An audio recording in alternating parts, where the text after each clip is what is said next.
Hi, it's Arjun. We have started a heavy fall travel schedule. We were in Oxford, England last week at the University of Oxford, doing our annual talk at the Oxford Energy Seminar, a great event that we've been fortunate to be doing for nearly 20 years now. And right now I'm, as you can tell, in the Rocky Mountains at a corporate event, and pretty awesome to be out here. And really just wanted to kind of give some thoughts on a lot that's been going on around the world. First, in terms of some rationality that's come to the energy policy debate, whether it's California, Canada, and the IEA. Some perspectives on where we are in sort of the oil glut narrative that we've been talking about. And thirdly, what I think is the key to getting especially oil equities going again. And the spoiler is that it's not about blaming the IEA or blaming other purveyors of narratives that you disagree with. It's always about growth and returns. And so first topic is sort of the energy policy normalization we've seen. I mean, first of all, I just want to say, to see California pass legislation that is going to, at least in theory, allow for more oil and gas drilling, awesome to see. Awesome to see. We've seen the new Canadian government highlight the potential to expedite gas infrastructure, another awesome thing to see. And the last one that really caught us by surprise today is the new IEA report that highlights the fact that if you don't invest in oil and gas, if there's not enough CapEx, fuels decline. Imagine that. The IEA saying we actually need new oil and gas investment. So first on California and Canada, I just want to say full stop. Great job in taking some good baby steps here towards better energy policy. I'm going to call it rationality. And I hope that's the start of more to come. Good job there.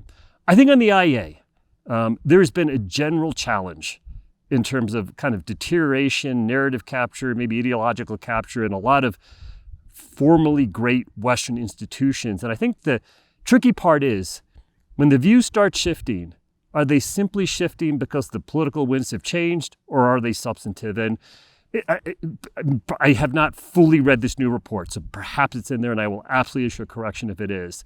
But there is a need for some notion of sort of mea culpa from all institutions that I think went astray, and at least in the case of energy, went all in on net zero and those types of narratives. And if their mea culpa is in there, we'll be the first one to applaud it. I think in the absence of that, it's going to come across as political opportunism and just sort of shifting as the wind shift. And I think it's going to result in continued challenge credibility from especially these historically great Western institutions. The second area I want to talk about is, another week and more evidence that the coming oil glut is overstated. And I in no way mean to jinx that. If you're an oil bear, I probably just said the best thing that you can say, which is it's not coming true. But we continue to see mounting data points that both demand is healthier than I think is generally perceived, and actually the supply in some cases may also be overstated. So we continue to watch. I mean, and these forecasts for 2, 3, 4 million barrels a day of oversupply, they are preposterous, okay? We might have some modest oversupply. In my view, there's no chance it's 2, 3, 4 million barrels a day currently or over the next several quarters. You can always give the U.S. global recession caveat to that type of statement. But even in that case, I think the oil glut narratives are way overdone. So we're now at a time where both the prior calls for peak oil demand, something we've never believed in, are fading. And I do think, at least as it relates to oil equities, we do need this sort of oil glut narrative to go away. And the third thing then I want to get into is what gets oil equities going. And I do want to highlight anyone exposed to the power theme. That is both AI, it's data centers, it's aging grid and resurgent demand. If you're exposed to the power theme, broadly speaking, you're doing well. The stock's up and down a little bit, but the outlook is what's your outlook for growth, what's your outlook for returns, and that's included natural gas names, it's included infrastructure names. That to me is what defines a healthy sector. And we've not had that yet on the oil side. I think a lot of people want to say, hey, it's the IEA's fault for their net zero ideology. And yes, I push back on that. But that to me is not the reason oil equities have done poorly. We need positive equity stories. We need companies to stand up for themselves and articulate what is their positive outlook for growth and for returns. And keep in mind, and as a reminder, why have oil equities done poorly? At the end of the last decade, returns on capital were terrible, and the sector needed to improve that. We got a lot of improvement coming out of COVID into Russia, Ukraine. But we're now in kind of year 2.5, where their earnings revisions have on the margin been negative and returns have normalized a bit. So it is always about growth and returns, and we want to emphasize that at a point where there have been problems with the narratives, where we don't believe in net zero, where we think folks like the IEA have gone astray in how they talk about the sector. The reversal of that, the sort of the I told you so's that we're starting to hear from many folks, that to me is not the key to what gets oil equities going. It's going to be about growth. It's going to be about returns. I think we should never really forget that, especially as equity analysts and folks pursuing this business from that perspective.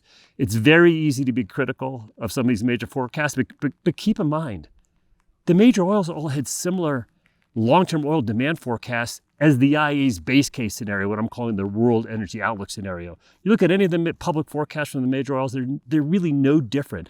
So it is about the sector itself, figuring out what its positive narratives are. Look at the power names. They're able to articulate positive narratives about data center growth and how they're going to feed it and how their infrastructure or transmission lines or power plants or whatever it may be, their natural gas feedstock is going to play into that.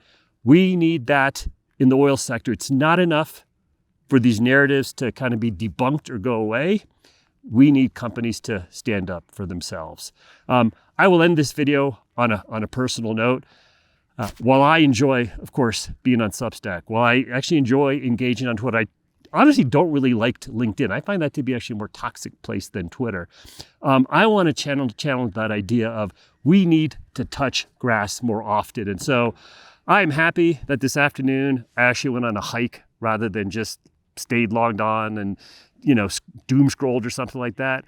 Look at how beautiful it is out here. And I consider myself very fortunate that whether it's getting to travel and getting to meet people firsthand, the talk at Oxford, being at this corporate event here, I'm in the Rocky Mountains just outside of Winter Park. I'm going to physically touch grass so you can show it. And I want to thank, I think it was the governor of Utah for that great suggestion, and we're going to employ it in our real life. So log off once you're done with this video and get out into the great outdoors. Thank you.